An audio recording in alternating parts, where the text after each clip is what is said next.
भाग्य में जोगी वर लिखा है, वह भी अर्धनंगा होगा, अनाथ होगा। उसके माता पिता कौन है यह भी पता नहीं होगा कि किस जात का है और किस खानदान का है। जब राजा हिमांचल जी सुने तो उन्हें बड़ी चिंता हुई। नारद जी कह रहे हैं कि घर वर कुल योग्य नहीं है। राजा हिमांचल जी मन में विचार करने लगे कि नारद जी के वचन कभी झूठे नहीं हो सकते। जिसका नाम ही नारद, जिसकी बाणी कभी रद्द नहीं हो सकती, उन्हीं का नाम नारद है।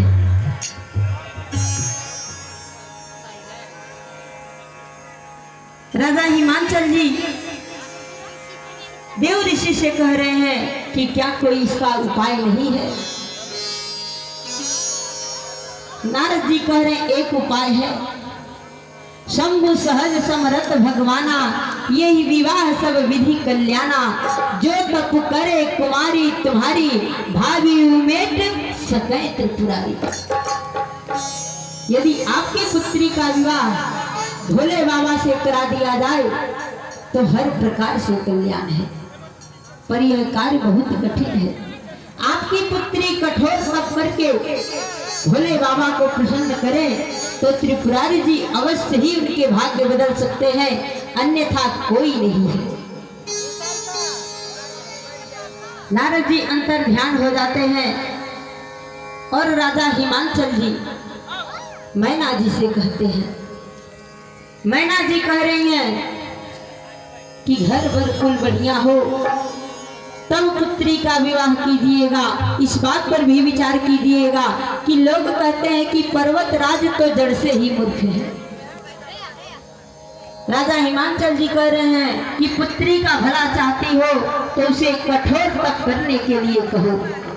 मैना जी माता पार्वती जी के पास जाती हैं और पार्वती जी को अपने गोद में बिठा लेती हैं। इतनी छोटी सी उम्र में इतना कठोर तप करने के लिए कैसे कहूँ। माता पार्वती जी मैना जी के मन की बातों को जान जाती है कि यह कहना क्या चाहती है।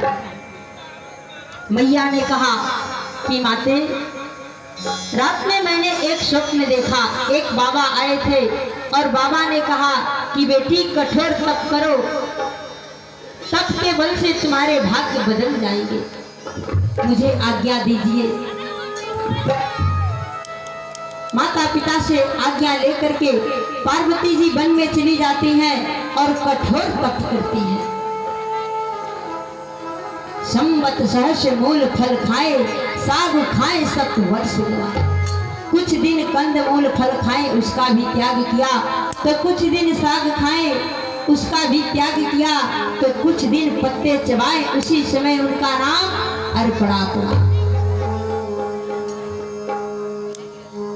27,000 वर्ष तक माता पार्वती जी ने तप किया था। 27,000 वर्ष। गोस्वामी बाबा बड़े ही सुंदर से उपाय लिखे।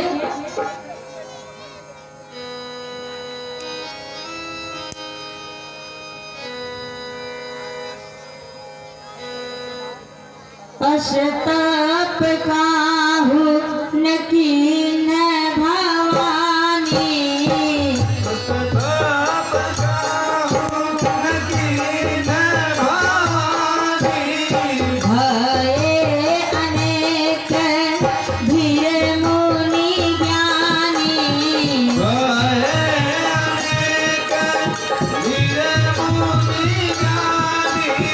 सुनत गिरा विधि गगन बखानी।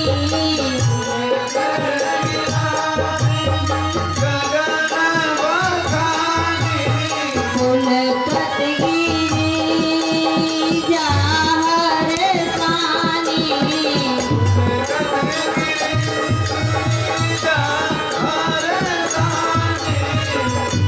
भय अनेक धीर मुनि ज्ञानी, अस तप काहू ने किन्न भवानी। इतना कठोर तप किया माता पार्वती जी ने कि उनके तप को देख करके सारे ज्ञानी मुनि भयभीत हो गए। तब जाकर के सुंदर आकाशवाणी हुई कि हे पार्वती, तुम्हें पति के रूप में भोले बाबा ही मिलेंगे। तुम्हारी तपस्या सफल हुई। उन्हीं दिनों तारका नाम का असुर उत्पन्न हो गया, जो ब्रह्मा जी से कठोर तप करके यह वर मांगा था कि मेरी मृत्यु हो तो भोले बाबा के वीर से जो बालक उत्पन्न हो वह भी 7 ही दिन का हो, उसी के हाथों से मेरी मृत्यु हो।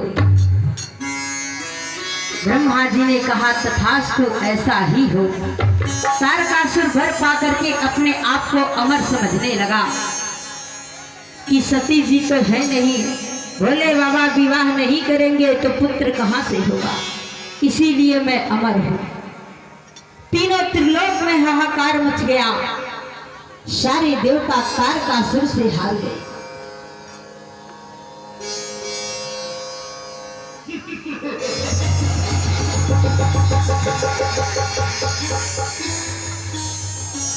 सारे देवता श्री हरि जी के पास पहुंचे और हाथ जोड़ करके किस प्रकार से विनती कर रहे हैं।